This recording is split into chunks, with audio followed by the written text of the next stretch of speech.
இயேசு என்னை தொடுவார், அந்த ஒரே ஒரு விஷயம் போதும். அந்த அந்த ஒரே ஒரு சாதாரண ஒரு ஜெபம் போதும். இயேசு என்னை தொடுவார் என்ற நம்பிக்கை. அந்த நம்பிக்கை யாரிடத்தில் இருந்தது? இரத்தப்போக்குடைய பெண்ணினுடைய அந்த மனதில் இருந்தது என்னது?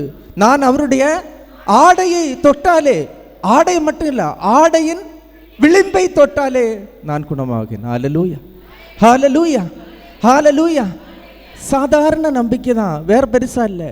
இயேசுனுடைய ஆடையினுடைய விளிம்பை தொட்டாலே நான் குணமாவேன் அப்படின்னு சொல்லி ஒரு சாதாரண ஒரு பெண்ணினுடைய ஒரு விசுவாசம். 12 வருடமாய் இரத்த போக்கினால் ஒரு வருந்திய அந்த பெண்ணினுடைய விசுவாசம் தான் இது. அவருடைய ஆடையின் விளிம்பை நான் தொட்டாலே நான் குணமாவேன் அப்படின்னு உள்ளது.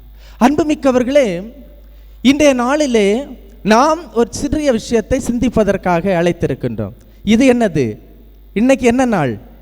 தவக்காலத்தின் முதல் சாணி, முதல் வாரம் இல்லையா? தவக்காலத்தின் முதல் வாரம். இந்த நேரத்தில், அதிகமான நேரத்தில் என்ன இருக்குன்னா, விவிலியத்தில் கண்ணீர் விட்டு அழுங்க அப்படின்னு சொல்லி ஒரு சில வசனங்கள் இருக்கு. பார்த்துருக்கிறீங்களா? கண்ணீர் விட்டு அழுங்க. ஏங்க, எதுக்குங்க கண்ணீர் சிந்தணும்? கண்ணீர் விடுறது நல்லதா? ஏன், நான் நல்லதானே இருக்கிறேன், எதுக்கு நான் கண்ணீர் விடணும் அப்படின்னு சொல்லி ஒரு சிலர் கேட்பாங்க. அன்புமிக்கவர்களே, இந்த நோன்பு நாளில் கண்ணீரினுடைய அபிஷேகம் என்ன, கண்ணீரினுடைய வல்லமை என்ன? ஒரு பாடல் பாடுவோம் தெரியுமா?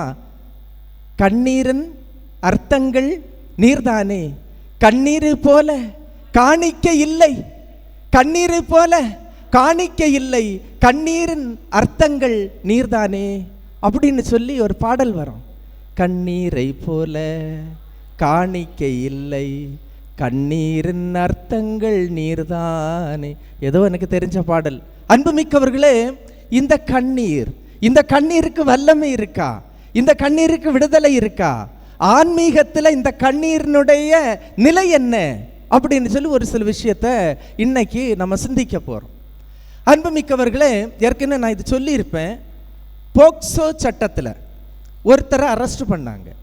அதாவது ஒரு ஆசிரியர், அவர் அதிகமாக மதிப்பெண்களை பெற்றுத்தரக்கூடிய ஆசிரியர், 100 விழுக்காடு தேர்வில் தேர்ச்சியை பெற்றுத்தரக்கூடிய ஆசிரியர். மாணவர்கள் எல்லாம் நல்ல பாசமாக இருப்பாங்க அவரை சுற்றி வருவாங்க.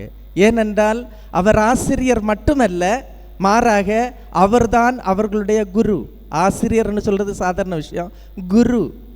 ஏனென்றால் குரு செய்வதை சிஷ்யர் செய்வாங்க, அதான் குரு. அப்போ அப்படிப்பட்ட ஒரு நபர், அந்த நபர் மதியம் யாருக்கு சாப்பாடு இல்லையோ அவர் கொண்டு வரக்கூடிய 2-3 பொட்டலங்களை என்ன செய்வார்? மக்களுக்காக எடுத்துட்டு வர்றார். ஒரு சாப்பாடு மட்டும் கொண்டு வர மாட்டார் அந்த ஆசிரியர், 3-4 பொட்டலங்களை கொண்டு வருவார், தனக்கு ஒன்று, இன்னும் அந்த பள்ளிக்கூடத்தில் சாப்பிடாமல் இருக்கக்கூடிய பிள்ளைகளுக்கு தரதுக்கு. அப்படிப்பட்ட ஒரு அருமையான ஆசிரியர். இவர் மேலே காய்மகாரம் கொண்டு பொறாமைப்பட்டு சக ஆசிரியர்கள் 1-2 பேர் பொறாமை கொண்டு இவர் ஒரு மாணவியை இவருக்கு எதிராக என்ன செய்தாங்க, எதிராக சொல்லி அவர் தான் என்ன தப்பாக நடந்துக்கிட்டார் அப்படின்னு சொல்லி பாலியல் வழக்கில் போக்சோ சட்டத்தில் அவர் அரெஸ்ட் பண்ணாங்க. அவரை கைது செய்து கொண்டு போகும்போது உங்களுக்கு தெரியும் என்ன நடக்கும்? மீடியா வரும், தொலை தொடர்பு இல்லையா, டிவியில் இருந்தெல்லாம் வந்திருந்தாங்க, அவங்க எல்லாம் ஷூட் பண்ணாங்க. கொஞ்ச நேரம் கழித்து அது எங்கே வரும்? தொலைக்காட்சியில் வந்துருச்சு. அவங்க மனைவி பார்க்குறாங்க, 2 பிள்ளைகளும் பார்க்குறாங்க, அப்பாவினுடைய நிலைமையை பார்க்குறாங்க, கண்ணீர் விட்டு அழுறாங்க, என்ன செய்யணும்னு தெரியல. அன்புமிக்கவர்களே, அந்த வாத்தியார், அந்த ஆசிரியர் அந்த பள்ளிக்கூடத்திலிருந்து ரிசைன் பண்ணாங்க. அந்த குடும்பம் அந்த ஊரிலிருந்து வெளியே மக்களிடத்தில் தலை நிமிர்ந்து பார்க்க முடியாமல் வெட்கப்பட்டு கூனி குறுகி அங்கிருந்து வீடை மாற்றம் செய்து இன்னொரு இடத்துக்கு கொண்டு போனாங்க. சிறிது நாட்கள் சிறையில் இருந்த அவர் நீதிமன்றத்திற்கும் சிறைச்சாலைக்கும் அவர் இருந்தாங்க. அந்த நேரத்தில் என்ன நடந்துருச்சு அப்படின்னா, இந்த பொன், அதாவது குற்றம் சாட்டிய அந்த மாணவி நீதிமன்றத்திற்குள் சென்று என்ன செய்தாங்க அப்படின்னா, இந்த வாத்தியார் என்ன தப்பாக நடத்தலை, மாறாக சக ஆசிரியர்கள் தான் என்ன செய்தாங்க அப்படின்னா அந்த இதுக்கு கூட்டு போனாங்க என்ன சொல்லி அவர் மேலே பழி சொல் போட வைத்து இந்த மாதிரி பண்ணாங்க அப்படின்னு சொல்லி அந்த மாணவி அந்த நீதிமன்றத்திற்கு செல்ல, அந்த நீதிமன்றத்திற்கு சொல்லிய பிறகு அந்த நீதிமன்றம் அவரை ஜாமீனில் விடுவித்தது. அந்த நீதிமன்றம் இதில் குற்ற அடிப்படை இல்லை என்பதை தெரிந்து ஜாமீனில் வெளிவந்தார். வெளிவந்துவிட்டு என்னை அவர் பார்க்க வந்தார். அந்த நபர் என்னை பார்க்க வந்தார். என்னை பார்க்க வந்தவர் அவர் அந்த இடத்துல இல்லை, இன்னொரு ஸ்கூலில் இவர் நிரபராதி அப்படின்னு சொல்லி நீதிமன்றம் சொன்ன பிறகு இன்னொரு பள்ளிக்கூடத்தில் அவரை எடுத்து அங்கே சிறப்பாக வேலை செய்துட்டு இருக்கிறார்.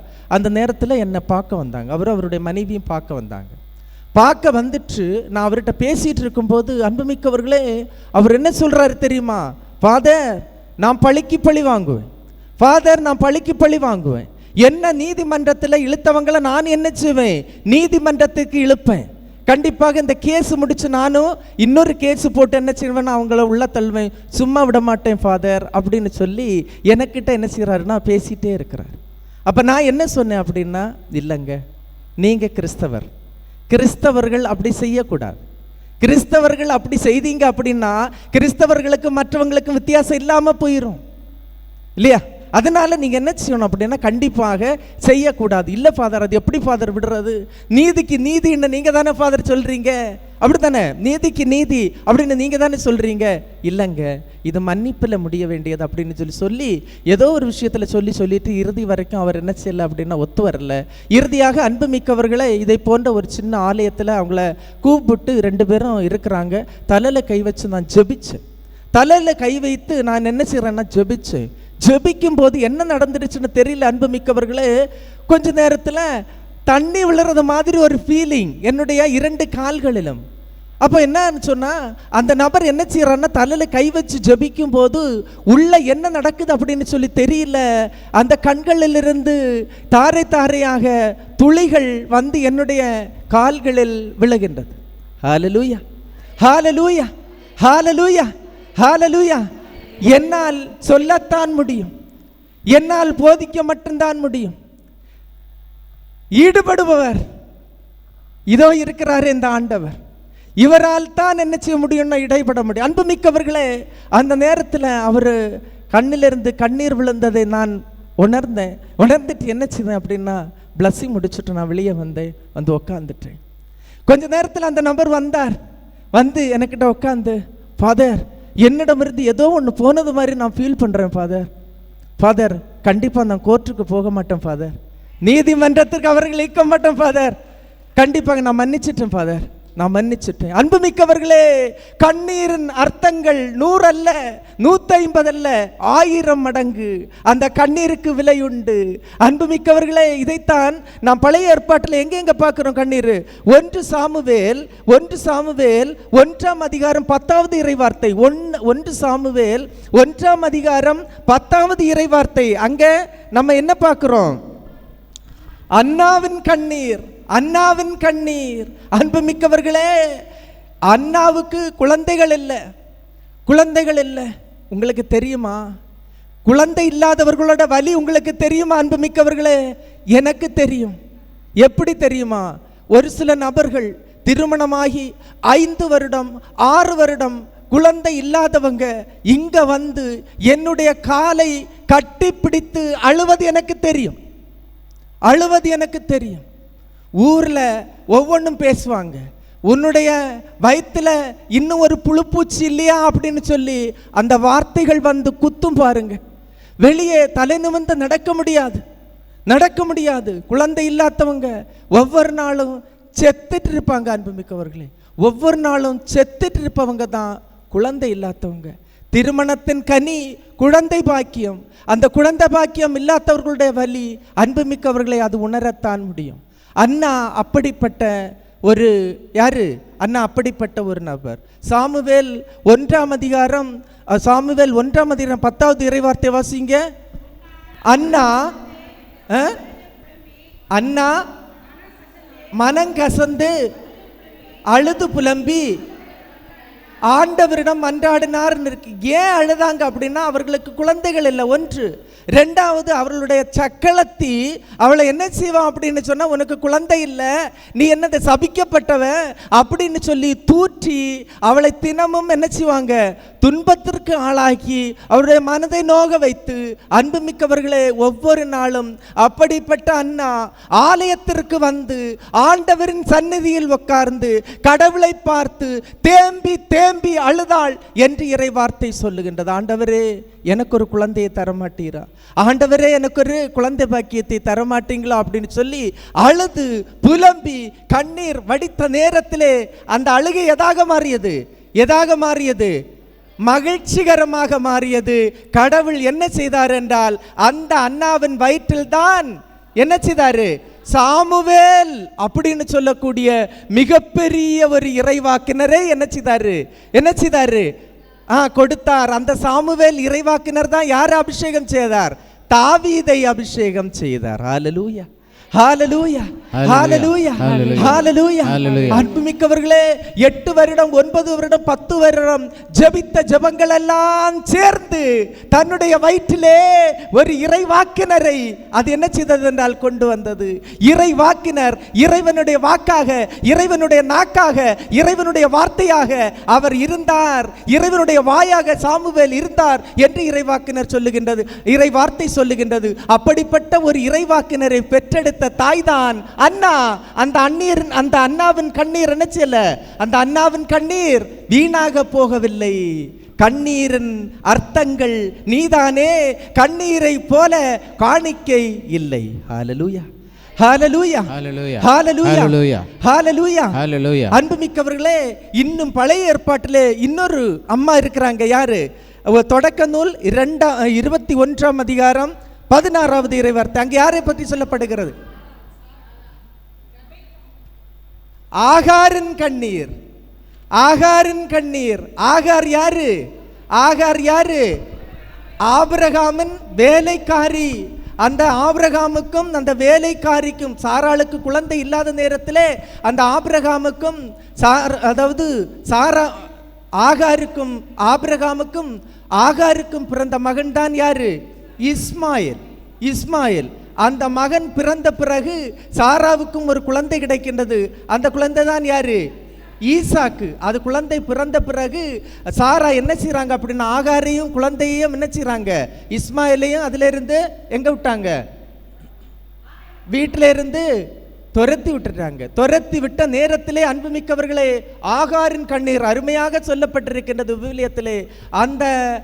அந்த ஆகார் என்ன செய்தார் என்றால், குழந்தையை பக்கத்திலே கிடத்தி விட்டு, ஏனென்றால் இவர்கள் கொண்டு சென்ற அந்த தண்ணீர் தீர்ந்து விட்டது, தோற்பையிலே தண்ணீர் தீர்ந்து விட்டது, பாலை நிலம் தண்ணி இல்லை, அது வெயில் ஏறிட்டு இருக்கு. அப்படிப்பட்ட நேரத்திலே குழந்தைக்கு குடிக்க தண்ணி இல்லை, அலறுகின்றது. அந்த நேரத்திலே குழந்தையை கடத்திவிட்டு பக்கத்தில் நின்று, அந்த குழந்தை இறப்பதை நான் காண விரும்பவில்லை, அதை எனக்கு சகிக்க மாட்டேன் அப்படின்னு சொல்லிட்டு ஆகார் சென்று கடவுளை பார்த்து அழுதார். கடவுளை பார்த்து அழுதார். அந்த கடவுளின் அந்த ஆகாரின் கண்ணீரை பார்த்து கடவுள் வந்தாரா? கண்டிப்பாக வந்தார். வந்து என்ன சொல்லுவார்? ஆகார், நீ கண் திறந்து பார். ஏறெடுக்கும் நேரத்தில் என்னது? எட்டுகின்ற தூரத்திலே ஒரு கிணறு, அதனுடைய தண்ணீரை குடி என்று ஆகாரின் கண்ணீருக்கு பதிலளித்தார் கடவுள். ஹல்லேலூயா, ஹல்லேலூயா, ஹல்லேலூயா, ஹல்லேலூயா, ஹல்லேலூயா. அன்புமிக்கவர்களே, இனி 2 அரசர்கள் 23. அங்க யாரை பற்றி சொல்லப்படுகிறது? 2 அரசர்கள் 23. அரசன் எசேக்கியா. அரசன் எசேக்கியா. அன்புமிக்கவர்களே, அரசன் எசேக்கியா எப்படிப்பட்ட நபர் என்றால், கடவுள் முன்னிலையில் நீதிமான். கடவுள் என்ன விரும்புகிறாரோ அவர் என்ன செய்வார்? எல்லாவற்றையும் செய்து கொண்டிருந்த மனிதர் தான் எசேக்கியா. அன்புமிக்கவர்களே, அப்படிப்பட்ட எசேக்கியா இறைவாக்கினர் என்ன, அப்படிப்பட்ட எசேக்கியா அரசன், இறைவாக்கினர் அல்ல, எசேக்கியா அரசன் என்ன பண்ணியிருக்கிறாங்க அப்படின்னா, அவர் இன்னைக்கு இறந்து போவாங்க அப்படின்னு இறைவாக்கினர் வந்து சொல்லிட்டாங்க. இன்னைக்கு இறந்து போவார் அப்படின்னு சொல்லி இறைவாக்கினர் சொன்ன நேரத்தில் இவர் என்ன செய்கிறாரு? அதாவது அந்த பக்கத்தில் ஓரமாக சுவரை பார்த்து எசேக்கியா அரசர் என்ன செய்கிறார்? அழுதார். அழுதுட்டு என்ன செய்கிறாரு? அவர் புலம்புவது தான் நான் அது வச்சிருக்கிறேன் பாருங்க. 2 அரசர்கள் 20ஆம் அதிகாரம் 3வது இறைவார்த்தை வாசிங்க. ஆண்டவரை நோக்கி, யார்? இந்த எசேக்கியா அரசன் சுவரை பார்த்து ஓரமாக அமர்ந்து என்ன செய்றார் அப்படின்னா கடவுளை பார்த்து என்ன சொல்றாரு கேளுங்க. ஆண்டவரே, நான் தெளிவா வாசிங்க. ஆண்டவரை நோக்கி, ஆண்டவரே, நான் எப்படி உன் திருமுன் முற்றிலும் நம்பிக்கைக்குரியவனானேன் நடந்து கொண்டேன் என்பதையும். ஒவ்வொன்றும் வாசிங்க, தெளிவா வாசிங்க. ஆண்டவரே, நான் எப்படி உன் திருமுன் முற்றிலும் நம்பிக்கைக்கு உரியவனாக நடந்து கொண்டேன் என்பதையும் உமது பார்வையில் நேர்மையானதையே செய்து என்பதையும் நினைத்தருளும், நினைவு கூர்ந்தருளும். அப்படி அது நினைச்சிட்டு அழுதார். ஆண்டவரே, உமக்கு முன்னிலையில நான் நல்லது தான் செய்தேன், தீமை செய்யல. அப்படி தீமை செய்யாத எனக்கு நான் சாக போகிறேனே அப்படின்னு சொல்லிட்டு அழுதார். அந்த அழுகையை கேட்டு கடவுள் அவருக்கு எத்தனை வருஷங்கள் கொடுத்தார்? மீண்டும் 15 வருடங்கள் மீண்டும் அவருடைய ஆயுசை என்ன செய்தார்? ஆயுளை நீட்டி கொடுத்தார் என்று விவிலியம் நமக்கு சொல்லுகின்றது. ஹல்லேலூயா, ஹல்லேலூயா, ஹல்லேலூயா, ஹல்லேலூயா. அன்புமிக்கவர்களே, கண்ணீருக்கு வலிமை உண்டு, கண்ணீருக்கு ஒரு ஆன்மீக சக்தி உண்டு. கண்ணீர் என்ன செய்யும்? கண்ணீரை பார்த்தால் என்ன செய்யும்? எல்லாமே வரும். அழுத பிள்ளைக்கு தான் பால், அழுத பிள்ளாதுக்கு என்னது? அழாத பிள்ளைக்கு என்ன இல்லை? பால் இல்லை. அழுற பிள்ளைக்கு தான். நான் சின்ன வயசுல ரொம்ப அழுவேன். நான் பால் ஞாபகம் வரும்போதெல்லாம் எங்கள் அம்மா சொல்லுவாங்க, எதுக்கு? பால் குடிக்கிறதுக்கு. அன்புமிக்கவர்களே, அழுற பிள்ளைக்கு தான் பால். ஆண்டவருடைய ஆசீர் அதிகமாக வேண்டும் என்றால் என்ன செய்யணுமா? அவருடைய பாதத்தில் உட்கார்ந்து முழந்தாள் படியிட்டு என்ன செய்யணுமா? ஊத்தணும் அப்படின்னு சொல்லப்படுகிறது. ஏனென்றால் அன்புமிக்கவர்களே, சீராக்கின் ஞானம் இல்லை, திருப்பாடல்கள் 42:3 திருப்பாடல் யார் எழுதினது தெரியுமா? தாவீது என்ன செய்யறாரு பாருங்க. திருப்பாடல் 42:3. அன்புமிக்கவர்களே, ஒரு உண்மையான ஒரு செய்தி தெரியுமா? தப்பு செய்யும் போது பழைய ஏற்பாட்டிலே தவறி நடந்த எல்லா மனிதர்களிடமிருந்தும் தூய ஆவி எடுக்கப்பட்டது. ஒரே ஒரு நபரை தவிர. யார் அது? தாவீதிடமிருந்து மட்டும்தான் அவர் செய்த பிறகும் என்ன செய்யல? தவறு செய்த பிறகும் தூய ஆவி அவரிடமிருந்து எடுக்கப்படல. ஹல்லேலூயா, ஹல்லேலூயா. அப்படிப்பட்ட நபர் என்ன செய்யறாரு பாருங்க. திருப்பாடல் 42:3. இரவும் பகலும் என் கண்ணீரே எனக்கு உணவாயிற்று, உன் கடவுள் எங்கே என்று வேற்றினத்தார் கேட்கின்றனர். அன்புமிக்கவர்களே, இரவும் பகலும் என் கண்ணீரே உணவாயிற்று. கண்ணீரை உண்கின்றவர்கள், கண்ணீரை உணவாக உண்கின்றவர்கள் யாரு? தாவீது சொல்கிறார், இரவும் பகலும் நான் ஆண்டவருடைய பாதத்திலே கண்ணீர் விட்டு என்ன செய்றேன்? அதை நான் உணவாக உண்டேன் என்று தாவீது சொல்லுகின்றார். மற்றவங்க என்ன செய்யறாங்க?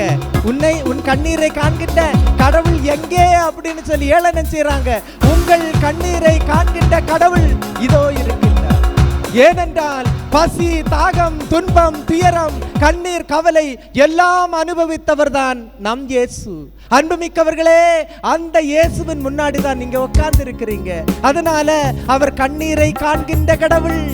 ஏனென்றால் அவரும் கண்ணீர் விட்டு அழுதார். நம்ம கொஞ்சம் கழிச்சு பார்ப்போம். இயேசுநாதரும் கண்ணீர் விட்டு அழுதார். ஆக நீங்கள் சிந்துகின்ற கண்ணீரை காண்கின்றவர் தான் அவர். அவர் காணாதவர் அல்லர். ஏனென்றால் இயேசு கண்ணீர் சிந்தி அழுதார், பசியுற்றார், துன்பம், துயரம் அனைத்திலும் அவர் ஒருவராக உங்களைப் போல என்னைப் போல அவர் எனது துயரப்பட்டார், பாடுபட்டார் என்று எனது இறை வார்த்தை நமக்கு சொல்லுகின்றது. அன்புமிக்கவர்களே, அதைத்தான் இன்று நாம் கண்ணீரின் அர்த்தங்கள் பலவாகும், கண்ணீரை போல காணிக்க இல்லை என்று நாம் சொல்லுகின்றோம். ஏனென்றால் கண்ணீரை காண்கின்ற கடவுள் இயேசு மட்டும்தான். ஹல்லேலூயா, ஹல்லேலூயா, ஹல்லேலூயா, ஹல்லேலூயா. ஒரு அம்மா வந்தாங்க. திருமணமாகி 2 வருடமான ஒரு அம்மா வந்திருந்தாங்க. வந்து பிளஸ் பண்ணுங்க ஃபாதர் அப்படின்னு சொல்லிட்டு பிளஸ்ஸிங் கொடுக்குறேன். முழந்தாள் படிட்டாங்க, ஓன்னு அழுறாங்க. என்னம்மாச்சு என்னம்மாச்சு அப்படின்னு சொல்லி அவங்களிடத்துல நான் கேட்குறேன், என்னம்மாச்சு அப்படின்னு. அன்புமிக்கவர்களை மீண்டும் ஒப்பாரி வச்சு அழுறாங்க. என்ன பிரச்சனை அப்படின்னா, திருமணமாகி 2 வருடம் தாண்டினதும் புருஷன் இன்னொரு பொண்ணை பார்த்து போயிட்டான். அங்கே குடும்பம் நடத்துகிறான். இவ தனியாக விட்டு விடப்பட்டாள். அப்போ எனக்கு பதில் சொல்கிறதுக்கு இல்லை. உண்மையிலே சொல்கிறேன் அன்புமிக்கவர்களே, எனக்கு பதில் சொல்கிறதுக்கு இல்லை. நான் அவங்களிடத்துல சொல்லி அனுப்பினது, அந்த தாலிக்கு அர்த்தம் உண்டு. இந்த தாலி கடவுள் சந்நிதியிலே ஆண்டவர் ஆசீர்வதிக்க அது ஏற்றப்பட்ட தாலி. அந்த தாலிக்கு ஒரு விலை உண்டம்மா. எந்த கடவுள் இந்த தாலியை உன்னுடைய கழுத்தில் ஏறுறதுக்கு காரணமாக இருந்தாரோ அந்த கடவுளிடத்தில் நீ போய் சொல்லு அப்படின்னு சொல்லி அனுப்பிவிட்டேன். அன்புமிக்கவர்களே, என்ன நடந்தது தெரியுமா? அந்த அம்மா தினமும் ஆண்டவருடைய சந்நிதிக்கு சென்று தன்னுடைய தாலியை ஆண்டவரிடத்திலே காட்டி, ஆண்டவரே, இது உம்முடைய முன்னிலையில் நான் வார்த்தைப்பாடு கொடுக்க. என்ன வார்த்தைப்பாடு? இன்பத்திலும் துன்பத்திலும் உடல் நலத்திலும் நோயிலும் நான் இவருக்கு பிரமாணிக்கமாக இருந்து இவரை வாழ்நாளெல்லாம் மதிக்கவும் நேசிக்கவும் வாக்களிக்கிறேன் என்று சொல்லி, அன்புமிக்கவர்களே, இது என்னுடைய கணவன் இதே வார்த்தைகளை சொல்லி, நான் சொன்னது போன்று அவரும் சொல்லி உமக்கு உறுதிமொழி தந்து இந்த தாலி என்னுடைய கழுத்தில் ஏற்றப்பட்டது. இன்று இதன் சாட்சியாக இருக்க வேண்டிய கணவன் என்னோடு இல்லை அப்படின்னு சொல்லிட்டு ஒவ்வொரு நாளும் தாலியை தூக்கி வச்சுட்டு அந்த அம்மா ஜெபித்தார்கள், கண்ணீரோடு ஜெபித்தார்கள். உங்களுக்கு தெரியுமா, இறை வார்த்தை என்ன சொல்லுது? கண்ணீரோடு விதைப்பவர்கள் அக்களிப்போடு அறுவடை செய்கின்றார்கள். கண்ணீரோடு விதைப்பவர்கள் அக்களிப்போடு அறுவடை செய்கின்றார்கள். ஆண்டவருடைய சந்நிதியிலே 5 வருடம் அழுதார்கள். யாரு? அந்த அம்மா. தன்னை விட்டு இன்னொரு பொண்ணோடு குடும்பம் நடத்திட்டு இருக்கிறாரே அந்த புருஷனுக்காக வேண்டி இந்த பொன் தனியாக இருந்து எந்த ஒரு உறவுக்கும் இடம் கொடுக்காமல், பெற்றோர்கள் எல்லாம் சொன்னாங்க, அம்மா அவன் போனதே போனா, அவனை டிவோர்ஸ் பண்ணிட்டு இன்னொரு கல்யாணத்தை கட்டிக்கோ அப்படின்னு சொல்லி சொன்ன நேரத்திலும் அந்த பொண் என்ன செய்யல?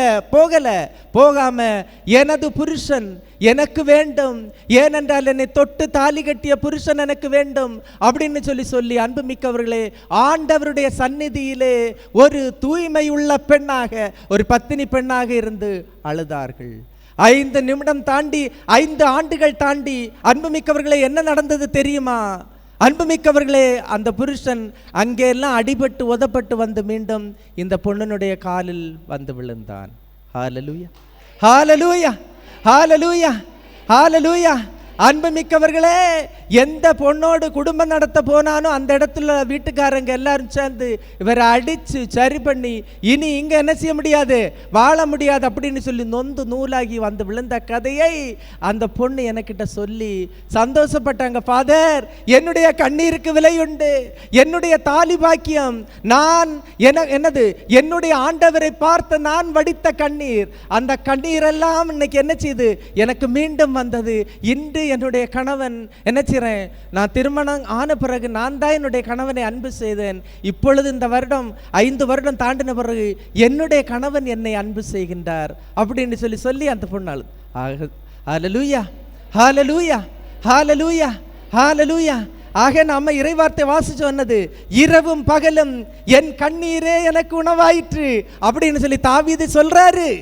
இரவும் பகலும் என் கண்ணீரே எனக்கு உணவாயிற்று அப்படின்னு சொல்லி, என்னுடைய கண்ணீரே எனக்கு உணவாயிற்று அப்படின்னு சொல்லி சொல்லும்போது, அன்புமிக்கவர்களே, அந்த கண்ணீருடைய வல்லமையை பாருங்க, அந்த கண்ணீருடைய ஆற்றலை பாருங்க.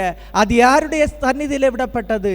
ஆண்டவருடைய சந்நிதியிலே, இயேசுவினுடைய சந்நிதியிலே என்ன செய்யப்பட்டது? அந்த கண்ணீர் விடப்பட்ட விழுந்த ஒவ்வொரு கண்ணீர் துளிகளுக்கும் பலன் உண்டு. அடுத்தது வாசிங்க பார்ப்போம். திருப்பாடல் 56:8. 56 இதனுடைய தொடர்ச்சி தான். 56:8.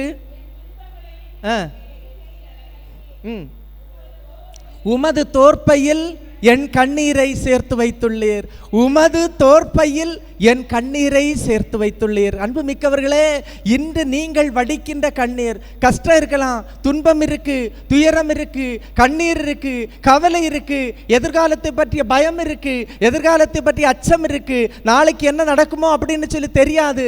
இன்றைக்கு பிள்ளைகள் எல்லாம் என்ன செய்யல, ஒழுங்கா வளரல, செல்போன் பார்த்து தான் தோண்டித்தனமாக போயிட்டு இருக்கிறாங்க. என்னால கண்ட்ரோல் பண்ண முடியல கடவுளே அப்படின்னு சொல்லி வந்து முழந்தாள் படியிட்டு அழுகின்ற பெற்றோரை நான் பார்த்திருக்கின்றேன். அன்புமிக்கவர்களே, இப்படிப்பட்ட நேரத்தில் தான் என்ன செய்றாரு, கடவுள் நமக்கு சொல்லுகின்றார், உன்னுடைய கண்ணீரை என்னுடைய தோற்பையில் சேர்த்து வைத்திருக்கின்றேன். ஏன் சேர்த்து வைத்திருக்கின்றேன்? இந்த தோற்பையில் சேர்த்து வைத்து நீ வடித்த கண்ணீர் எந்த நோக்கத்திற்காக வடித்தாயோ, எது வர வேண்டும் என்று கடித்தாயோ, அந்த நோக்கத்தை நான் நிறைவேற்றுவேன். உன்னுடைய கண்களில் இருந்து அந்த கண்ணீரை நான் துடைத்து விடுவேன் என்று இயேசு என்று நமக்கு சொல்லுகின்றார். கண்ணீர், இங்கே கண்ணீர் விடாதவங்க யாராவது இருக்கிறீங்களா? கை தூக்குங்க பார்ப்போம். கண்ணீர் விடாதவங்க எல்லாருமே கண்ணீர் விடுறவங்க, எல்லாருமே கண்ணீர் விடுறவங்க. குழந்தை பருவத்திலிருந்தே கண்ணீர் விடுறவங்க, திருமணமாகி கணவனை நினைத்து அவருடைய குடி மோசமான நிலைகள் நினைத்து கண்ணீர் விடுறவங்க இருக்கிறாங்க. குடும்ப பாரம் தாங்க முடியாம கண்ணீர் விடுறவங்க இருக்கிறாங்க. கணவனை இழந்து மனைவி இழந்து ஒட்டுமொத்த பாரத்தையும் தோளில் சுமக்கிறவங்க கண்ணீர் விடுறவங்க இருக்கிறீங்க. பிள்ளைகளுடைய எதிர்காலத்தை நினைத்து ஒவ்வொரு நாளும் கண்ணீர் விடுறவங்க இருக்கிறீங்க. தன்னுடைய பிள்ளைக்கு திருமணம் நடக்காதா என்று ஒவ்வொரு நாளும் படுக்கையை கண்ணீரால் நனைக்கிறவங்க இருக்கிறாங்க. வயசாயிட்டே இருக்கு, இன்னும் திருமணம் நடக்கலையே என்று கண்ணீர் விடுறவங்க இருக்கிறாங்க. எதிர்காலம் என்ன நடக்குமோ என்று கண்ணீர் விட்டு கொண்டிருக்கிறவங்க இருக்கிறாங்க. கடன் சுமையால தாங்க முடியாம, என்னுடைய கடன் நான் எப்படி அதை சமாளிக்க போறேன் என்று முன்ன பின்ன தெரியாம, வழி தெரியாம கண்ணீர் விடுறவங்க இருக்கிறாங்க. அன்பு மிக்கவர்களே, குடும்பத்தில் இவருக்கு வாக்கப்பட்டுட்டு ஒவ்வொரு நாளும் கண்ணீர் விடுறவங்க இருக்கிறாங்க. இந்த மனைவியை கட்டிட்டு என்ன செய்கிறோம், ஒவ்வொரு நாளும் கண்ணீர் விடுறவங்க இருக்கிறாங்க. வேலை எவ்வளோ தூரம் முயற்சி பண்ணியும் ஒரு இன்டர்வியூவில் செலக்ட் ஆகாமல் கண்ணீர் விடுறவங்க இருக்கிறாங்க. கண்ணீர் பலவிதம், கண்ணீர் பலவிதம், கண்ணீரின் அர்த்தங்கள் பலவிதம். ஒவ்வொரு நாளும் கண்ணீர் விடுறவங்க அதிகமாக இருக்கிறாங்க. இன்னி நம்ம புதிய ஏற்பாட்டில் யார் கண்ணீர் விட்டாங்க, அந்த கண்ணீருக்கு அர்த்தம் கிடைத்ததா அப்படின்னு சொல்லி நம்ம பார்க்க போகிறோம். அன்புமிக்கவர்களே, புதிய ஏற்பாட்டில் அதுக்கு முன்னாடி நம்ம ஒன்று விட்டுட்டோம் இல்லையா, யோவேல். யோவேல் 2:12. புதிய ஏற்பாட்டு போகிறதுக்கு முன்னாடி பழைய ஏற்பாட்டில், இப்பொழுதாவது உண்ணா நோன்பிருந்து அல்லது புலம்பி உங்கள் முழு இதயத்தோடு என்னிடம் திரும்பி வாருங்கள். அதாவது யோவேல் இறைவாக்கினர் அந்த 2வது அதிகாரத்தில் 12வது இறைவார்த்தையில் நோன்பை பற்றி சொல்லுகின்றார். இப்பொழுதாவது நீங்க என்ன செய்துங்க, உண்ணா நோன்பிருந்து அழுது புலம்பி, ஆண்டவரே நாங்கள் உமக்கு எதிராக நாங்கள் பாவம் செய்தோம். மண்புமிக்கவர்களே, மனிதர்கள் பாவம் செய்கிறவங்க, மனிதர்கள் தவறக்கூடியவங்க, மனிதர்கள் பலவீனம் உள்ளவர்கள், மனிதர்கள் விழக்கூடியவங்க. எந்த மனிதனாவது இந்த உலகத்தில் நான் பாவம் செய்யலைன்னு சொல்ல முடியுமா? முடியாது அன்பு மிக்கவர்களே. நான் தவறல்ல அப்படின்னு சொல்ல முடியுமா? முடியாது அன்பு மிக்கவர்களே. என்னிடத்தில் பலவீனம் இல்லை, நான் விடமாட்டேன் அப்படின்னு சொல்ல முடியுமா? முடியாது அன்பு மிக்கவர்களே. எல்லோரும் பாவிகள், கடவுளை தவிர எல்லோரும் பாவிகள். அப்படிப்பட்ட அந்த நேரத்தில் என்ன செய்கிறோம், எல்லாரும் இந்த நோன்பு காலத்தில் உண்ணா நோன்பிருந்து, ஏனென்றால் உடலை அடக்கி கடவுளிடத்தில் கேட்போம், ஆண்டவரே நாங்கள் உமக்கு எதிராக என்ன செய்கிறோம், பாவம் செய்தோம். நாங்கள் உமக்கு எதிராக என்ன செய்கிறோம், பாவம் செய்தோம். எங்களுடைய பாவத்திலிருந்து எங்களுக்கு விடுதலையை தந்து மீண்டும் உம்முடைய பிள்ளையாக, மீண்டும் உம்முடைய எனது அன்பு மகனாக மகளாக என்னை ஏற்றுக்கிடுங்க. என்னிடத்தில் பாவம் செய்வதற்கு முன்னால் இருந்த மகிழ்ச்சியை மீண்டும் தாங்க. நான் என்ன செய்யணும், பாவத்திற்கு அடிமையாகாம சுதந்திரமாக என்ன செய்யணும், உம்முடைய அன்பை சுவைத்து நான் வாழ வேண்டும். ஏனென்றால் மனிதன் படைக்கப்பட்டது கண்ணீர் விடுவதற்காக அல்ல, கவலைப்படுவதற்காக அல்ல, அல்ல, மகிழ்ச்சியோடு இந்த உலகத்திலே வாழ்வதற்கானால் காலப்போக்கிலே நான் கண்ணீர் விட்டு கவலைப்பட்டு நொந்து நூலாகி கடவுள் தருகின்ற மகிழ்ச்சியை இழந்து விட்டேன். கடவுள் தருகின்ற மகிழ்ச்சியை இழந்து எங்கோ போய் நிற்கின்றேன். ஹல்லேலூயா, ஹல்லேலூயா, ஹல்லேலூயா, ஹல்லேலூயா. அப்பதான் யோவேல் இறைவாக்கினர் 2:12 சொல்றார் என்னது, நீங்கள் நோன்பிருந்து அழுது புலம்பி கடவுளிடம் திரும்பி வாருங்கள், அவர் தருகின்ற மகிழ்ச்சியை மீண்டும் சுவைத்துக் கொள்ளுங்கள். ஹல்லேலூயா, ஹல்லேலூயா. அன்புமிக்கவர்களை, இதிலே தான் அதே யோவேல் இறைவாக்கினர் 2:17 வாசிங்க. இது முக்கியமானது. அப்போ மக்களிடமிருந்து மக்களுக்காக தேர்ந்து கொள்ளப்பட்ட ஒரு குருவானவர், கடவுளால் அபிஷேகம் செய்யப்பட்ட குருவானவர் அங்கே என்ன செய்யணும் அப்படின்னு சொல்லி யோவேல் இறைவாக்கினர் சொல்ற வாசிங்க. ஆண்டவரே, உரிமை சொத்தாகிய ஊழியர்களாகிய குருக்கள் கோவில் மண்டபத்துக்கும் பலிபீடத்திற்கும் இடையே நின்று அழுதவண்ணாம். பாருங்க, குருவானவருடைய வேலை என்னது? அந்த கோயில் மண்டபத்துக்கும் பலிபீடத்திற்கும் எதிராக நின்று அழுது புலம்பி, ஆண்டவரே, உம்முடைய மக்கள் பாவம் செய்தார்கள், இந்த பாவத்திலிருந்து இவர்களுக்கு என்ன செய்யுங்க, விடுதலை தாருங்க அப்படின்னு சொல்லி தேம்பி அழுது என்ன செய்யணுமா, கண்ணீர் விட்டு அழ வேண்டும் அப்படின்னு சொல்லி சொல்லப்படுகிறது. அதுதான் கடவுளால் தேர்ந்து கொள்ளப்பட்ட குருக்கள் கண்ணீர் விட்டு அழ வேண்டும் என்று சொல்லப்படுகின்றது. அன்புமிக்கவர்களே, குருக்கள் அழக்கூடாது என்று அல்ல, யாருக்காக அழ வேண்டும்? அதாவது கடவுளால் அபிஷேகம் செய்யப்பட்ட மக்கள், அவருடைய சொந்த மக்களுடைய பாவங்களுக்காக அவர் அழுது புலம்பி கடவுளிடமிருந்து என்ன செய்யணுமா, மன்னிப்பை வாங்கி தர வேண்டியது குருவனுடைய கடமை என்று யோவேல் இறைவாக்கினர் நமக்கு சொல்லுகின்றார். ஹல்லேலூயா, ஹல்லேலூயா, ஹல்லேலூயா, ஹல்லேலூயா. ஆக குரு கண்ணீர் விட்டு அழும்போது, அதாவது கோவில் மண்டபத்துக்கும் பலிபீடத்திற்கும் எதிரே நின்று இடையே நின்று கண்ணீர் விட்டு அழும்போது கடவுள் என்ன செய்வார்? அந்த பரிந்துரையை கேட்பார், அந்த பரிந்துரையை கேட்பார். அந்த பரிந்துரையை கேட்டு மக்களிடமுக்கு வரவிருந்த அந்த பழிகளை, அவர்களுக்கு வருகின்ற தீமைகளை அவர் என்ன செய்வார் என்றால் எடுத்து விடுவார். ஹல்லேலூயா, ஹல்லேலூயா, ஹல்லேலூயா. அப்ப நம்ம புதிய ஏற்பாட்டுக்கு வந்தோம் என்றால், புதிய ஏற்பாட்டில் லூக்கா 19:41, லூக்கா 19:41. அன்புமிக்கவர்களே, ஒன்று உங்களுக்கு தெரியுமா? புதிய ஏற்பாட்டில் இயேசு 3 இடங்களில் அழுதார். இயேசு 3 இடங்களில் அழுதார். புதிய ஏற்பாட்டில் இயேசு 3 இடங்களில் அழுதார். ஒரு இடம் என்னது? லூக்கா 19:41 வாசிங்க. இயேசு எருசலேம் ஆலயத்தை பார்த்து அழுதார். இயேசு எருசலேம் ஆலயத்தை பார்த்து அழுதார். எதற்காக அழுதார்? ஆலயத்திலே வந்து பலி செய்கின்ற மக்களுடைய மனம் திரும்புதலுக்காக அழுதார். அது மட்டுமல்ல, பலவித கவின்மிகு கற்களாலும் வேலைப்பாடுகளாலும் கட்டப்பட்ட இந்த ஆலயம் எதிரிகளினுடைய கைகளுக்கு சிக்கப்பட்டு இது கல் மேல் கல் இராதபடி இது இடிக்கப்படும் என்று பிற்காலத்தில் நடப்பதை முற்காலத்திலே உணர்ந்த இயேசு என்ன செய்தார்? கண்ணீர் விட்டு அழுதார். இயேசு என்ன செய்தாங்க? இயேசு என்ன செய்தார்? எருசலேம் தேவாலயத்தை பார்த்து அழுதார் என்று சொல்லுகின்றது. அன்புமிக்கவர்களே, இயேசு எருசலேம் தேவாலயத்தை பார்த்து அழுதார் என்றால் அதில் கூடியிருக்கின்ற அந்த மக்கள், அந்த எருசலேம் நகரில் இருந்த மக்கள், அந்த மக்களுடைய பாவங்களை நினைத்து அவர் அழுதார்.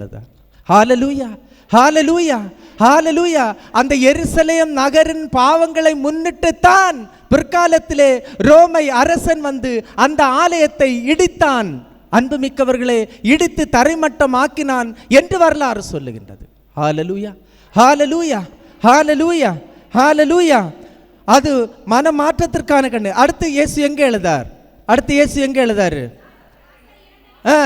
யோவான் 11:35.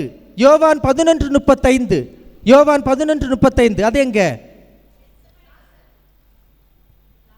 லாசரின் வீட்டில் அப்போது இயேசு கண்ணீர் விட்டு அழுதார். இயேசு அப்போது கண்ணீர் விட்டு அழுதார். மார்த்தா என்ன செய்றாங்க? மரியாள் வந்து, இயேசுவே, நீர் இங்கே இருந்திருந்தால் என்னுடைய சகோதரன் இறந்து போக மாட்டான். ஆனால் அவன் இறந்து போயிட்டானே அப்படின்னு சொல்லி சொன்னதும் லாசரை அடக்கம் செய்த கல்லறையை பார்த்து இயேசு என்ன செய்தார்? மனம் விட்டு அழுதார், மனம் விட்டு அழுதார். செத்திருக்கிறவர்களை பார்த்து, லாசரை போன்று கல்லறையில் அடக்கம் செய்திருக்கிறவர்களை பார்த்து இயேசு மனம் விட்டு அழுதார்.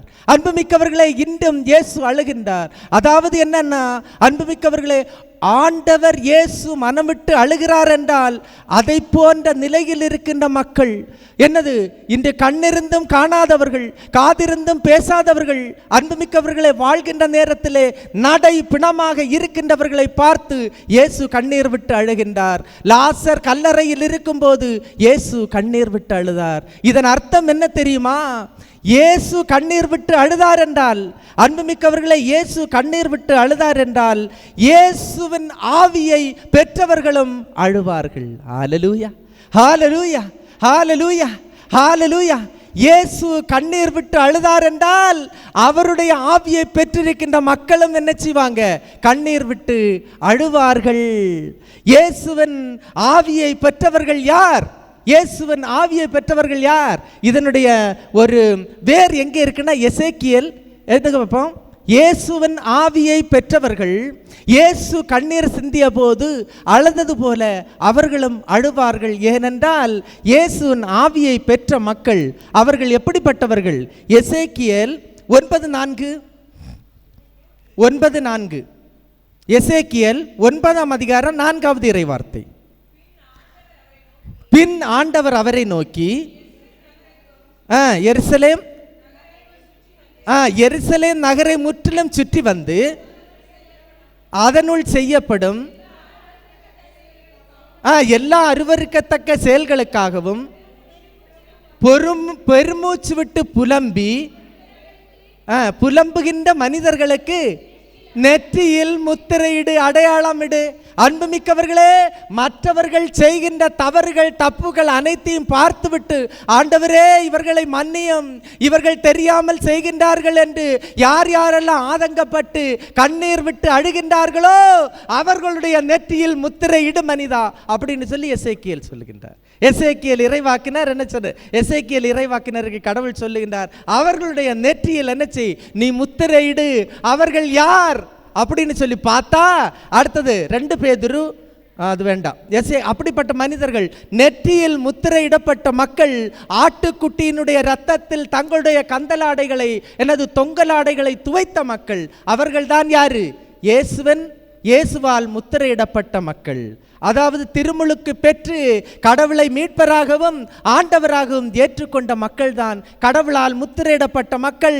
அந்த மக்கள் தான் பிறருக்காக என்ன செய்ய முடியும்? அழ முடியும், அங்கலாய்க்க முடியும். அன்புமிக்கவர்களே, இயேசு அழுதார் என்றால் அவருடைய ஆவியை தாங்கி இருக்கின்ற ஒவ்வொரு மனிதரும், அவருடைய ஆவியால் முத்திரையிடப்பட்ட ஒவ்வொரு மனிதரும் அழ வேண்டும், அவர்கள் அழுவார்கள். அப்படிப்பட்ட மக்கள் கிறிஸ்தவ மக்கள். அன்புமிக்கவர்களே, திருமுழுக்கு என்ற திருவருட்சாதனத்தின் மூலமாக கடவுளுக்காக வேண்டி இருக்கின்ற மக்கள் தான் யாரு? முத்திரையிடப்பட்ட மக்கள், அழியா முத்திரையை தாங்கிய மக்கள். an indelible mark imprinted on the soul. hallelujah, hallelujah, hallelujah, hallelujah. ஆக கண்ணீர் இன்னும் ஒரு இடத்துல கடவுள் என்ன செய்தார்? அழுதார். எங்க? கெத்சமனி தோட்டத்திலே இயேசு என்ன செய்தார்? கண்ணீர் விட்டு அழுதார் என்று இறை வார்த்தை நமக்கு சொல்லுகின்றது. அன்புமிக்கவர்களே, இயேசு கண்ணீர் விட்டு அழுதார். கெத்சமனி தோட்டத்திலே தான் இறப்பதற்கு முந்தின நாள் அவர் கண்ணீர் விட்டு அழுதார் என்றால் நாளைய தினத்திலே நடக்கவிருக்கின்ற துன்பத்தை தாங்குவதற்கான சக்தி, அதுக்காக அழுதார். இன்று குடும்பங்களிலே துன்பத்தை தாங்க முடியாம உட்கார்ந்துட்டு அழக்கூடிய மனிதர்கள் உண்டு. நான் பார்த்திருக்கிறேன். அன்புமிக்கவர்களே, காலையில் படுக்கையில உட்கார்ந்து அழக்கூடிய மக்கள் இருக்கிறாங்க.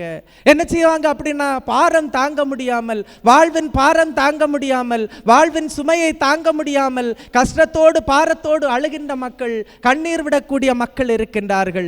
அவர்கள் இயேசுவை போன்றவர்கள். ஏனென்றால் மறுநாள், அதாவது அவர் சிலுவையில் அறிவதற்கு முந்தின நாள் கண்ணீர் விட்டு அழுதார் என்றால் சிலுவை போன்ற பெரிய துன்பத்தை, பெரிய பாரத்தை சுமக்க முடியாத அந்த சுமையை நான் எவ்வாறு சுமக்க போகிறேன் என்று அழுத இயேசுவை போன்று இன்று துன்பங்களை தாங்குகின்ற மக்கள், துன்பங்களை தாங்க முடியாமல் அவதிப்படுகின்ற மக்களை, அன்புமிக்கவர்களே, அவர் என்ன செய்தார் அப்படின்றால் இயேசுவை போன்று அழுகின்றார்கள்.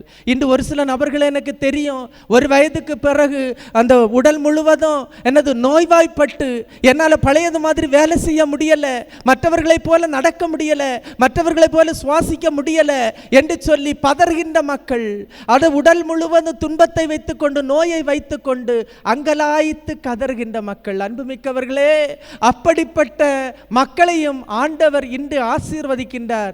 நீ கலங்காத, நீ தகியாத, இன்னும் உன்னுடைய கண்ணீரை எனக்கு தெரியும், உன்னுடைய கண்ணீருடைய வலிமை எனக்கு உண்டு என்று இன்று ஆண்டவர் நம்மை தொடுகின்றார். அன்புமிக்கவர்களே, இந்த நேரத்தில் நான் என்ன செய்கிறேன் அப்படின்னா, நற்கருணையை உங்களிடத்தில் என்ன செய்கிறேன் கொண்டு வரதுக்கு முன்னாடி என்ன செய்யணும் அப்படின்னா, நீங்களே தயாரித்துக் கொள்ளுங்கள். இந்த நற்கருணை ஆண்டவர் உங்களிடத்தில் வரும்போது உங்களுக்கு இருக்கின்ற கண்ணீர், கவலை அனைத்தையும் அவருடைய பாதத்திலே கொடுங்க.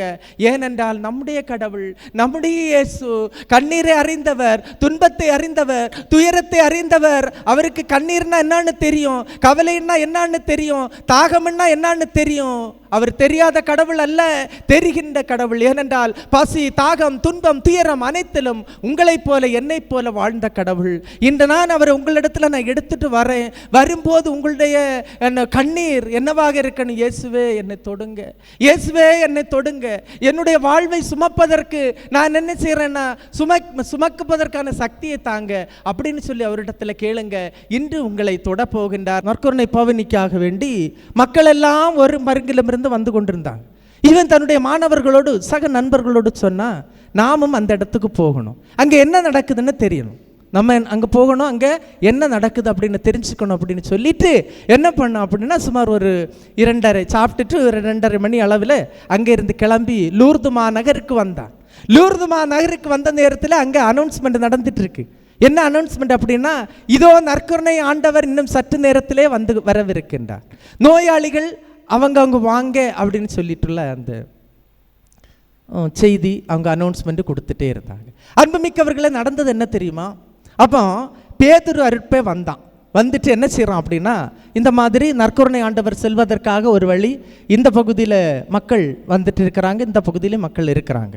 ஒரு இடத்துல வந்து நின்னான் பேதுரு அருட்பே வந்து நின்ன நேரத்தில் என்ன நடந்துருச்சு அப்படின்னா, இந்த பேதுரு அருட்பே வந்து நின்றுட்டு பீடத்தை பார்க்கின்றான். இன்னும் நற்கருணை ஆண்டவரை கொண்டு வைக்கல. பார்த்தான். அப்போ மக்கள் வந்த வண்ணம் இருந்துகிட்டே இருக்கிறாங்க. ஒவ்வொரு இடத்துலேருந்து ஆட்கள் வந்துட்டே இருக்கிறாங்க. அந்த கிரவுண்டு ஃபுல்லாக நிறையிறதுக்கு அப்படியே இருக்கிறாங்க. நற்கருணை ஆண்டவர் போகிறதுக்காக ஒரு பாதையை விட்டுட்டு இரு மருங்கிலும் மக்கள் இருந்துகிட்டே இருக்கிறாங்க. பேதுரு அருப்பே வந்து நின்றுட்டு சுற்றுமுற்றும் பார்த்துட்டு அவனுடைய நேர எதிர் விதத்தில் ஆப்போசிட்டில் எதிர்த்தாப்பில் ஒரு அம்மா ஸ்ட்ரெச்சரில் என்ன செய்கிறாங்க அப்படின்னா, ஒரு 12 வயது மதிக்கத்தக்க ஒரு பையன், போலியோவால் அட்டாக் பண்ணப்பட்ட பையன், இந்த இடுப்புக்கு கீழே 2 காலும் அவனுக்கு ஃபங்க்ஷன் ஆகாது, வேலை செய்யாது, அப்படி தான் இருக்கும், வேலை செய்யாது. அதனால் அவனை ஸ்ட்ரெச்சரில் அந்த அம்மா உருட்டி கொண்டு வர்றாங்க. உருட்டி கொண்டு வந்து என்ன செய்கிறாங்க அப்படின்னா, அங்கே இருக்கிறான். அப்போ இந்த பக்கத்தில் யார் இருக்கா? பேதுரு அருட்பே இந்த அம்மாவை பார்க்குறான். இந்த அம்மாவை பார்த்த நேரத்தில் அந்த அம்மாவை தோற்றம் பார்க்குற அன்புமிக்கவர்கள், இந்த அம்மா கண்ணீர் வடித்து கவலை தோய்ந்து 12 வருடங்களாக இந்த பையனை சுமந்து சுமை தாங்கியாக, ஆண்டவரே, நற்கருணை ஆண்டவரே, இன்றைக்காவது எனக்கு ஒரு விடுதலை கிடைக்காதா என்று ஏக்கத்தோடு வந்த அந்த அம்மா, இந்த அம்மாவை பார்க்கின்றான். பார்த்துட்டு என்ன செய்யறான் அப்படின்னா, மனசில் ஒன்று நினைச்சான், இன்னைக்கு இந்த நற்கருணை ஆண்டவர் இந்த பையனை தொடர்றதா இருந்தா நான் அவனை என்ன செய்வேன் அப்படின்னா, இயேசுவை என்ன செய்வேன், நம்புவேன் அப்படின்னு சொல்லி சொன்ன நேரத்தில் அன்புமிக்கவர்களே, என்ன நடந்துருச்சு தெரியுமா? சற்று நேரத்திற்கெல்லாம் என்னது ஒலிபெருக்கியிலே ஒலி என்னது அந்த சொல்லிக்கொண்டே இருக்கின்றார்கள், இதோ நற்கருணை ஆண்டவர் வந்துவிட்டார் என்று. அதாவது கிட்டத்தட்ட ஒரு 3:45 மணி அளவிலே அந்த இடத்துல என்ன செய்தார் என்றால், குருவானவர் என்ன செய்தார், ஆலய மணிகள் முழங்க நற்கருணை ஆண்டவர் என்ன செய்கிறாங்க அப்படின்னு அந்த அவருடைய அந்த நற்கருணை பாத்திரத்திலே கொண்டு வச்சாங்க. அன்புமிக்கவர்கள், ஆலய மணிகள் முழங்கி கொண்டிருக்கின்றது. இருக்கிறது. குருவானவர் அந்த நற்கருணை ஆண்டவருக்கு தூபம் போட்டார். தூபம் போட்டுவிட்டு அந்த ஒலிபெருக்கியில இன்னும் சொல்லிக் கொண்டே இருக்கின்றார்கள், இதோ நற்கருணை ஆண்டவர் மக்களை பார்ப்பதற்காக வருகின்றார், இதோ மக்களை சந்திக்க வருகின்றார் என்று சொன்ன நேரத்திலே அன்புமிக்கவர்களை அந்த கதிர்பாத்திரத்தை எடுத்துக்கொண்டு நற்கருணை ஆண்டவர் எடுத்துக்கொண்டு பீடத்திலிருந்து குருவானவர் நினைச்சிட்டார் அப்படின்றால் நடந்து வர ஆரம்பித்தார். நடந்து வர ஆரம்பித்த நேரத்திலே 3ஆம் ஆண்டு மருத்துவ படிப்பு படிக்கின்ற மருத்துவ மாணவன் பேதுரு அருட்பே ஒரு பக்கத்தில் நின்று கொண்டு அவன் நற்கருணை ஆண்டவரை பார்ப்பான். இதோ தனக்கு முன்னால் ஸ்ட்ரெச்சரில் வந்த அந்த அம்மாவை பார்ப்பான். அந்த ஸ்ட்ரெச்சரில் 2 கால்களும் முடமாக வலுவிழந்து செத்து போன கால்களை உடைய அந்த பையனையும் பார்ப்பான். பார்த்து கொண்டே நிற்கிறான். என்ன நடப்பது என்று தெரியாது. ஒலிபெருக்கியிலே அழைத்துக் கொண்டிருக்கின்றார்கள். குருவானவர் நற்கருணை ஆண்டவரை கொண்டு வருகின்றார். அன்புமிக்கவர்களே, கொண்டு வர வர வர வர வர பேதுரு அருட்பே பக்கத்திலே வந்த நற்கருணை ஆண்டவர், அன்புமிக்கவர்களே, அந்த நற்கருணை ஆண்டவர் அவரை கடந்து செல்லுகின்றார். கடந்து சென்ற நேரத்தில் சற்று அப்பால் நிற்கின்ற அந்த பையனுடைய அந்த ஸ்ட்ரெச்சருடைய பக்கத்திலே வந்தார். அன்புமிக்கவர்களே, என்ன நடந்தது தெரியுமா? அந்த ஸ்ட்ரெச்சரின் பக்கத்திலே வர வர வர வர வர செத்து போன இந்த 2 கால்களும் அசைய ஆரம்பிக்கின்றது. செத்து போன இந்த 2 கால்களும் அசைய ஆரம்பிக்கின்றது, அசைய ஆரம்பிக்கின்றது, அசைய ஆரம்பிக்கிறது. அன்புமிக்கவர்களே, அசைந்து அசைந்து அசைந்து என்ன செய்தது தெரியுமா? இந்த பையன் எழும்ப ஆரம்பிக்கின்றான், முடியவில்லை. மீண்டும் எழுகின்றான், முடியவில்லை. மீண்டும் எழுகின்றான், முடியவில்லை. ஒரு பரிதியிலே அவன் எழும்பினான், கீழே விழுந்தான். அவன் எழும்பினான், கீழே விழுந்தான். அன்புமிக்கவர்களே, இதை பார்த்தவர்கள் ஓடி சென்று பிள்ளை மக்களை என்ன ஆயிடுச்சு அப்படின்னு சொல்லிட்டு அந்த பையனை இழுத்தார்கள். யார்? அந்த அம்மா பிடிச்சு தூக்க அந்த பையன் என்ன செய்றான் அப்படின்னா எழும்பி நின்றான், எழும்பி நின்றான். ஆச்சரியப்பட்டார்கள். நற்கருணை ஆண்டவர் தொட்டார், நற்கருணை ஆண்டவர் தொட்டார். ஹல்லேலூயா, ஹல்லேலூயா, ஹல்லேலூயா. ஏனென்றால் அன்புமிக்கவர்களே, 3ஆம் ஆண்டு மருத்துவ படிப்பு படித்துக் கொண்டிருந்த மாணவன் பேதுரு அருட்பே அன்று ஒன்று நினைத்தான். என்ன நினைத்தான் தெரியுமா? மருத்துவருக்கெல்லாம் மருத்துவராகிய என் ஆண்டவர் இயேசு, மருத்துவருக்கெல்லாம் மருத்துவராகிய என் ஆண்டவர் இயேசு இங்கே இருக்கின்றார். மருத்துவருக்கெல்லாம் மருத்துவரைத்தான் நான் இனிமேல் என்னுடைய வாழ்வில் ஏற்றுக்கொள்வேன் என்று சொல்லி தன்னுடைய டெலஸ்கோப்பை, தன்னுடைய ஆடையை ஓரத்திலே விட்டுவிட்டு அன்புமிக்கவர்களே அங்கு தூக்கி எறிந்து விட்டு அங்கிருந்து வெறுங்கையோடு சென்று அவன் குருவாகி இன்று இயேசு சபையிலே குருவாகி இன்று வாழ்த்தப்பட்டவனாகி இருக்கின்றான் என்பதுதான் உண்மை. ஹல்லேலூயா, ஹல்லேலூயா, ஹல்லேலூயா, ஹல்லேலூயா, ஹல்லேலூயா. அன்புமிக்கவர்களே, அதே நற்கருணை ஆண்டவரை நான் இன்று உங்கள் மத்தியில் எடுத்துக்கொண்டு வருகின்றேன். இன்று எடுத்துக்கொண்டு வரும்போது நோய்வாய்ப்பட்டவர்கள், அன்புமிக்கவர்களே, முடியாதவர்கள், கண்ணீரோடு வந்தவர்கள், கவலையோடு வந்தவர்கள், அன்புமிக்கவர்களே, அனைவரும் அவரை தொடுங்கள். இன்று அவர் உங்களை தொட வருகின்றார், இன்று உங்களை சந்திக்க வருகின்றார். இந்த நேரத்திலே நோய்வாய்ப்பட்டவர்கள், முக்கியமாக உடல் பலவீனத்தோடு இருக்கின்றவர்கள் கண்டிப்பாக அவரை தொடுங்கள். ஆண்டவர் உங்களை இன்றைய நாளிலே அவர் ஆசீர்வதிப்பார். நற்கருணை ஆண்டவர், இதோ உலகம் முடியும் வரை எந்நாளும் நான் உங்களோடு இருக்கிறேன் என்று சொன்ன கடவுள், நற்கருணையிலே எழுந்தருளுகின்ற இயேசு இன்று உங்களோடு வருகின்றார்.